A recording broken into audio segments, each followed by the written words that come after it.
ನಾನು ಅಂಗಡಿಗೆ ಹೋಗಬೇಕಾಗಬಹುದು. ನಾವು ಪ್ರವಾಸವನ್ನ ರದ್ದು ಮಾಡಬೇಕಾಗಬಹುದು. ಅವನು ಇಂದು ರಾತ್ರಿ ತಡವಾಗಿ ಕೆಲಸ ಮಾಡಬೇಕಾಗಬಹುದು. ಅವಳು ಪರೀಕ್ಷೆಗೆ ಓದಬೇಕಾಗಬಹುದು. ಈ ರೀತಿಯ ಸೆಂಟೆನ್ಸ್ಗಳನ್ನು ನಾವು ನಮ್ಮ ಡೈಲಿ ಲೈಫಲ್ಲಿ ಒಂದಲ್ಲ ಒಂದು ಸಂದರ್ಭದಲ್ಲಿ ಯೂಸ್ ಮಾಡ್ತಾ ಇರ್ತೀವಿ. ಕೆಲವೊಂದು ಕೆಲಸಗಳನ್ನು ಮಾಡಬೇಕಾಗುತ್ತೆ ಅಂತ ಹೇಳುವಾಗ ಇಂಥ ಸೆಂಟೆನ್ಸ್ಗಳನ್ನು ಯೂಸ್ ಮಾಡ್ತೀವಿ. Then how do we say these sentences in English and what is the sentence structure should we use here? Let's find out. So ಈ ರೀತಿಯ ಸೆಂಟೆನ್ಸ್ಗಳನ್ನು ಇಂಗ್ಲಿಷಲ್ಲಿ ಹೇಳೋದು ಹೇಗೆ, ಆ ರೀತಿ ಇಂಗ್ಲಿಷ್ನಲ್ಲಿ ಹೇಳುವಾಗ ನಾವು ಯಾವ ಸೆಂಟೆನ್ಸ್ ಸ್ಟ್ರಕ್ಚರನ್ನು ಫಾಲೋ ಮಾಡಬೇಕು ಅನ್ನೋದನ್ನು ಇವತ್ತಿನ ಈ ವಿಡಿಯೋದಲ್ಲಿ ಕಲಿಯೋಣ, ಅಭ್ಯಾಸ ಮಾಡೋಣ. Hi everyone, welcome back to my channel. ಈ ರೀತಿ ಹೋಗಬೇಕಾಗಬಹುದು, ಮಾಡಬೇಕಾಗಬಹುದು, ಓದಬೇಕಾಗಬಹುದು ಸೆಂಟೆನ್ಸ್ಗಳನ್ನು ಇಂಗ್ಲಿಷಲ್ಲಿ ಹೇಳುವಾಗ ಯೂಸ್ ಮಾಡುವಂತಹ ಸೆಂಟೆನ್ಸ್ ಸ್ಟ್ರಕ್ಚರ್ ಈ ರೀತಿ ಇರುತ್ತೆ. So this is the sentence structure we follow here. So ಈ ಸೆಂಟೆನ್ಸ್ ಸ್ಟ್ರಕ್ಚರ್ ಅಲ್ಲಿ ಏನೇನೆಲ್ಲ ಇರುತ್ತೆ ನೋಡೋಣ ಬನ್ನಿ. First subject. So sentence structure ಅಲ್ಲಿ ಫಸ್ಟ್ ಬರೋದು subject. After the subject we use the modal verb might. Subject ಆದ್ಮೇಲೆ ನಾವು ಮಾಡೆಲ್ ವರ್ಬ್ ಮೈಟ್ ಅನ್ನ ಯೂಸ್ ಮಾಡ್ತೀವಿ. After might we use the auxiliary verb have along with to.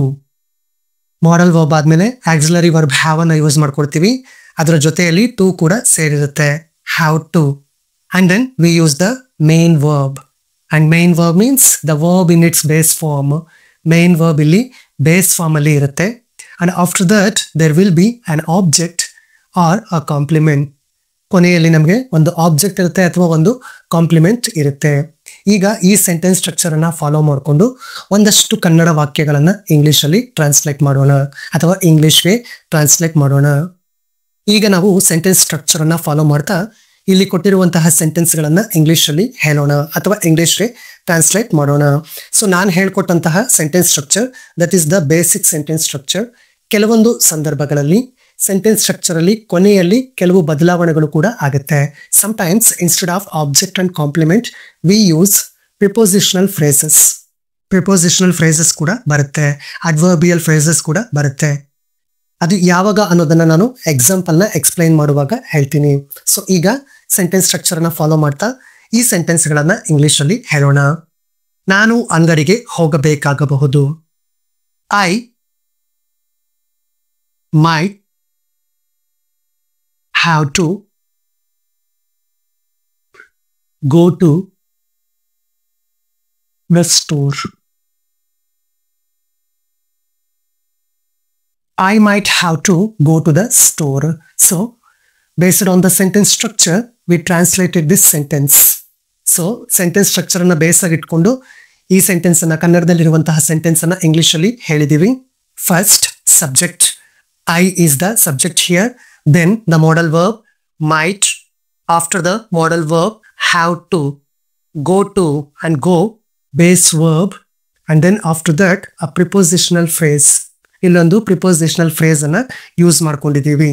To the store. I might have to go to the store. ನಾವು ಪ್ರವಾಸವನ್ನ ರದ್ದು ಮಾಡಬೇಕಾಗಬಹುದು. We might have to cancel the trip. We might have to cancel the trip. We, subject, might, modal verb, and then we used have to. After that, cancel is the base verb and the trip is an object. So ಇದು basic sentence structure ಪ್ರಕಾರನೇ ಇದೆ. We might have to cancel the trip. ಅವನು ಇಂದು ರಾತ್ರಿ ತಡವಾಗಿ ಕೆಲಸ ಮಾಡಬೇಕಾಗಬಹುದು.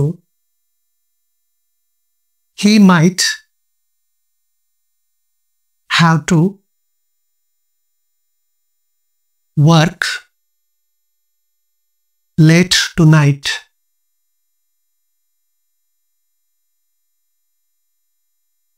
ಅವನು ಇಂದು ರಾತ್ರಿ ತಡವಾಗಿ ಕೆಲಸ ಮಾಡಬೇಕಾಗಬಹುದು.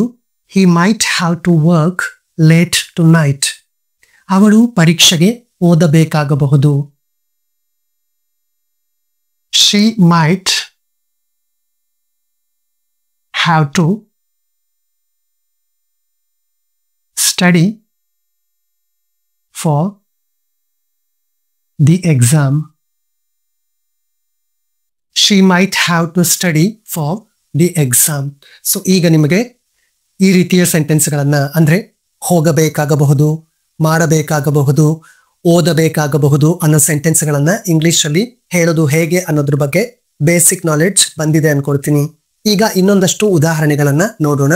ಬಟ್ ನಾನು ಎಕ್ಸಾಂಪಲ್ ಸೆಂಟೆನ್ಸ್ಗಳನ್ನ ಕನ್ನಡದಲ್ಲಿ ಬರೆದಾಗ ನಾನು ಇಂಗ್ಲಿಷ್ ಅಲ್ಲಿ ಆನ್ಸರ್ ಮಾಡೋದಕ್ಕಿಂತ ಮೊದಲು ನೀವು ಅದನ್ನ ಸೆಂಟೆನ್ಸ್ ಸ್ಟ್ರಕ್ಚರ್ ಯೂಸ್ ಮಾಡ್ಕೊಂಡು ಇಂಗ್ಲಿಷ್ಗೆ ಟ್ರಾನ್ಸ್ಲೇಟ್ ಮಾಡೋದಕ್ಕೆ ಟ್ರೈ ಮಾಡಿ. ನೆಕ್ಸ್ಟ್ ನಾನು ಹೇಳುವಂತಹ ಆನ್ಸರ್ ಮತ್ತೆ ನೀವು ಬರ್ದಿರುವಂತಹ ಆನ್ಸರ್ ಕರೆಕ್ಟ್ ಆಗಿದೆಯಾ ಅನ್ನೋದನ್ನ ಮ್ಯಾಚ್ ಮಾಡ್ಕೊಳ್ಳಿ. ಈ ರೀತಿ ಮಾಡೋದ್ರಿಂದ ನಿಮ್ಮ English speaking skill and also writing skill ಬಹಳ ಬೇಗ ಇಂಪ್ರೂವ್ ಆಗುತ್ತೆ. ನೆಕ್ಸ್ಟ್ ಸೆಂಟೆನ್ಸ್, ನೀವು ಸ್ವಲ್ಪ ಹೆಚ್ಚು ಸಮಯ ಕಾಯಬೇಕಾಗಬಹುದು. ನೀವು ಸ್ವಲ್ಪ ಹೆಚ್ಚು ಸಮಯ ಕಾಯಬೇಕಾಗಬಹುದು. ನೀವು ಕಾಯಬೇಕಾಗುತ್ತೆ. ಸೊ ನೀವು ಯಾರನ್ನು ಮೀಟ್ ಮಾಡಬೇಕಾಗಿರುತ್ತೆ ಅಥವಾ ಏನೋ ಕೆಲಸ ಆಗ್ಬೇಕಾಗಿರುತ್ತೆ. ಸೊ ಅದಕ್ಕೋಸ್ಕರ ಇಲ್ಲಿ ಕಾಯ್ದೆ ಬೇರೆ ಆಪ್ಷನ್ ಇಲ್ಲ. ಸೊ ಕಾಯಬೇಕಾಗಬಹುದು. You might have to wait for a little longer.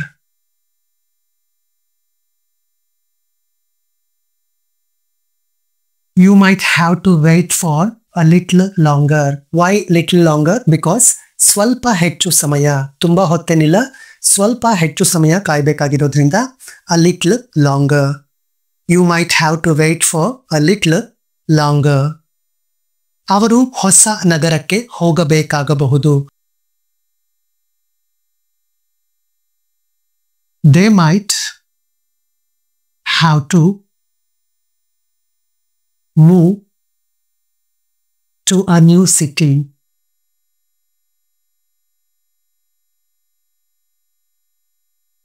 They might have to move to a new city. ಕಂಪನಿಯು ಸಿಬ್ಬಂದಿಯನ್ನ ಕಡಿಮೆ ಮಾಡಬೇಕಾಗಬಹುದು. ಸಿಬ್ಬಂದಿಯನ್ನ ಯಾವುದೋ ಒಂದು ಕಾರಣದಿಂದ ಕಡಿಮೆ ಮಾಡಬೇಕಾಗಬಹುದು. The company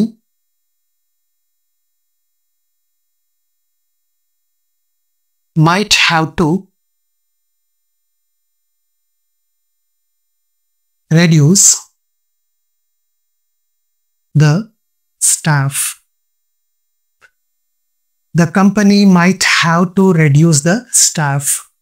ನಾವು ಸಭೆಯನ್ನ ಮತ್ತೆ ನಿಗದಿಪಡಿಸಬೇಕಾಗಬಹುದು. We might have to reschedule or reschedule the meeting. We might have to reschedule or reschedule the meeting. So ಈಗ ನಿಮಗೆ ಕಾಯಬೇಕಾಗಬಹುದು, ಹೋಗಬೇಕಾಗಬಹುದು, ಮಾಡಬೇಕಾಗಬಹುದು, ಓದಬೇಕಾಗಬಹುದು ಇಂಥ ಸೆಂಟೆನ್ಸ್ಗಳನ್ನ ಇಂಗ್ಲಿಷಲ್ಲಿ ಹೇಳೋದು ಹೇಗೆ ಅನ್ನೋದು ಖಂಡಿತ ಅರ್ಥ ಆಗಿದೆ ಅನ್ಕೊಳ್ತೀನಿ. ಕೊನೆಯದಾಗಿ ನಿಮಗೆ 2 ಪ್ರಾಕ್ಟೀಸ್ ಸೆಂಟೆನ್ಸಸ್. ನಾನು ಸಹಾಯ ಕೇಳಬೇಕಾಗಬಹುದು, ಮಕ್ಕಳು ಮನೆಯೊಳಗೆ ಇರಬೇಕಾಗಬಹುದು. ಈ 2 ಸೆಂಟೆನ್ಸ್ಗಳನ್ನ ಈಗ ಕಲ್ತ್ಕೊಂಡಂತಹ ಸೆಂಟೆನ್ಸ್ ಸ್ಟ್ರಕ್ಚರ್ ಅನ್ನ ಯೂಸ್ ಮಾಡಿ ಇಂಗ್ಲಿಷಲ್ಲಿ ಕಾಮೆಂಟ್ ಮಾಡಿ. Thank you so much for watching.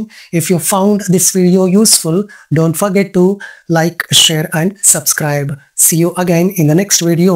Until then, keep learning, keep growing.